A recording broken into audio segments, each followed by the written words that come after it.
Jack is in there. I'll go check on it. Jack, where are you? Stay where you are. It may not be safe. What's happening? Go to your room. Go to the study. Oh my God!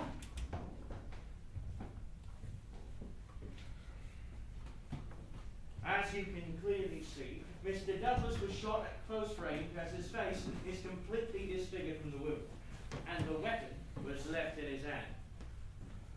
Could we not conclude that Mr. Douglas shot himself? That's what we thought at first. But upon further inspection of the room, I discovered a footprint in blood by the open windowsill. That must be how the killer escaped. What about the moat? He must have waded across. There is a bicycle out front that is not familiar with anyone inside the house, so we assume the murderer used it to travel to Birlstone, but for whatever reason he did not use it to flee. We've asked people in town if they've seen anyone riding this particular bicycle. Several identified him as a man that frequently wears a yellow raincoat, although they admit they can never see his face. We have no idea how to find him at this time. There's something written on the gun. Oh, yes, the letters P-E-N. We don't know what that means. Pennsylvania Small Arms Company. It's a well-known American firm. Oh, thank you, Holmes. That implies that the killer was American. Mr. Douglas himself was American, so maybe there's a significance to that. Lestrade, was Mr. Douglas married? He was. Why do you ask, Holmes? He's missing his wedding ring.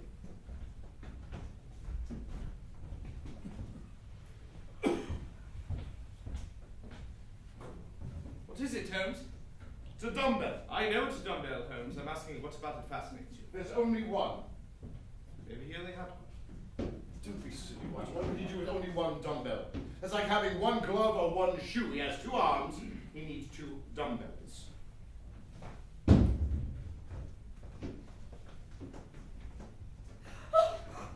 Ah, Mr. Barker.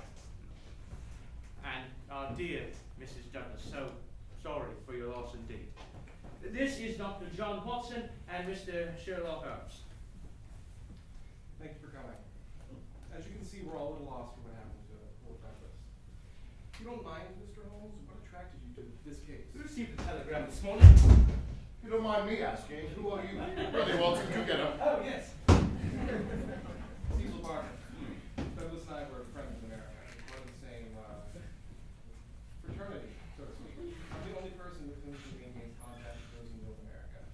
It's a difficult time in his life, and he tries to distance himself when he can. And you and Mrs. Douglas found Mr. Douglas last night, then? Yes, sir. I had just left him when I heard the gunshots. I came back only to find him dead. I sent Mrs. Douglas to her room. I didn't want her seeing her husband like this.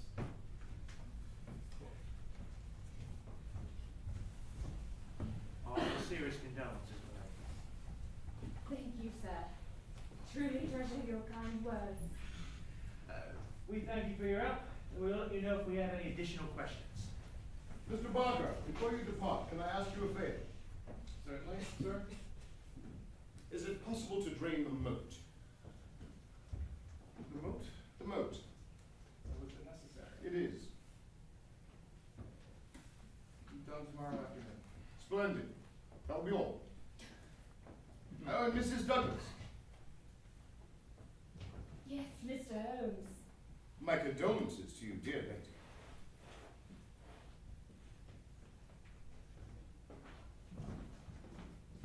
That's a poor, lovely woman. Really, Watson, she's just lost her husband. That's not what I meant, Holmes. I just...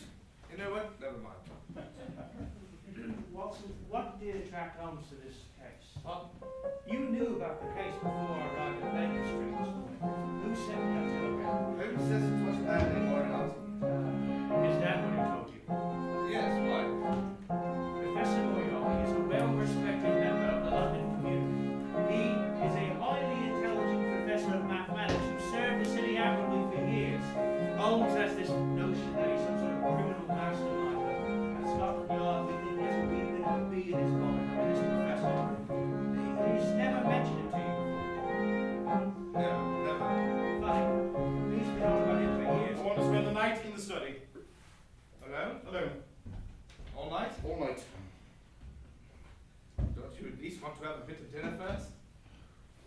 faculties perform better when starved. Certainly, as a doctor, you know that digestion distracts the brain. No. I'm a brain, Watson. The rest of me is mere appendix. Right. Holmes, when is the last time that you've eaten?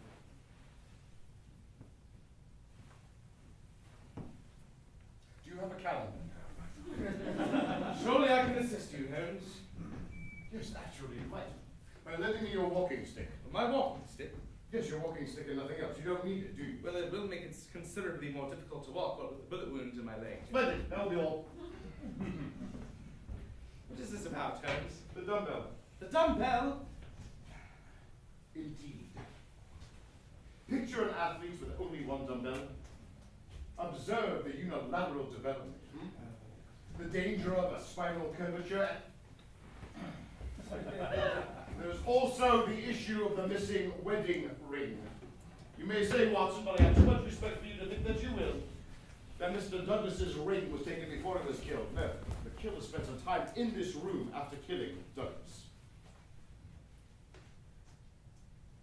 Barker came in seconds after the murder. If the killer was still in the room, Barker would have seen him. I have no doubt that Barker is alive. His story, however, is corroborated by Mrs. Douglas and by the evidence. Oh no, the game is afoot, Watson. I intend to reach the truth by morning. I only wish that I had my Stradivarius here to give you that. I've discovered a little ditty I'd like to perfect. How did it go? Oh, yes. Good night, Watson. So what is he doing? Nobody knows. Why is he staying through the night, alone, in a study with a dead body on the floor and your walking stick? Lestrade, he's a brilliant man. I really don't know what else to say. How about that he's completely and totally, wholly, entirely, utterly, finally, absolutely, fully, downright insane? From the time that I first met him, I've never quite known what makes his mind tick, what makes his thoughts so quick. I still can't figure out his trick, or if there's a man in that machine.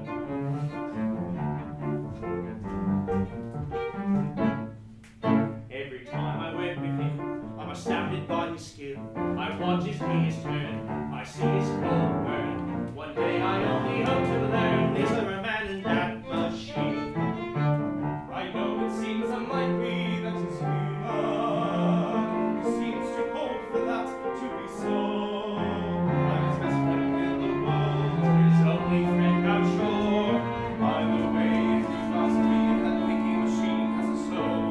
I can't say that I don't know. But every now and then I see a glimmer of his humanity.